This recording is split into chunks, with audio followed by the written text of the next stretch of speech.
ভেঙে গেছে, ক্ষতি হতে পারে, তাহলে সব ঠিক আছে।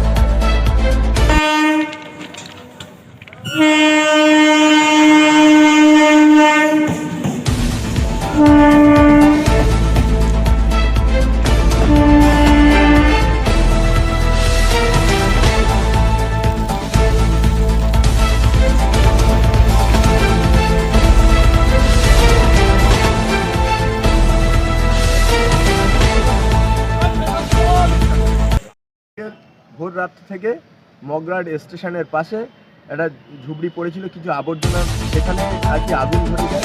সেই আগুন দীর্ঘক্ষণ ধরে স্থানীয় মানুষরা তারা চেষ্টা করে নেভানোর জন্য, কিন্তু নেভাতে পারেনি। তারা ফায়ার ব্রিগেডে খবর দেয়, তারপরে ফায়ার ব্রিগেডে এখানে এসে উপস্থিত হয়ে তারা এই মুহূর্তে নেভানোর চেষ্টা করছে।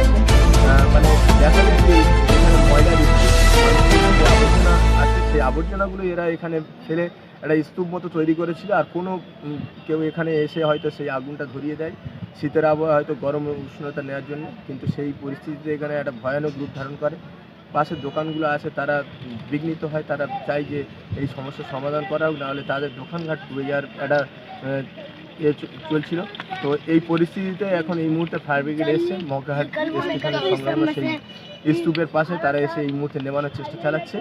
আপনাদের সেই ছবি এই মুহূর্তে তুলে ধরা হচ্ছে, দেখুন। নিউজটি নিবেদন করছে আহমেদ এন্টারপ্রাইজ।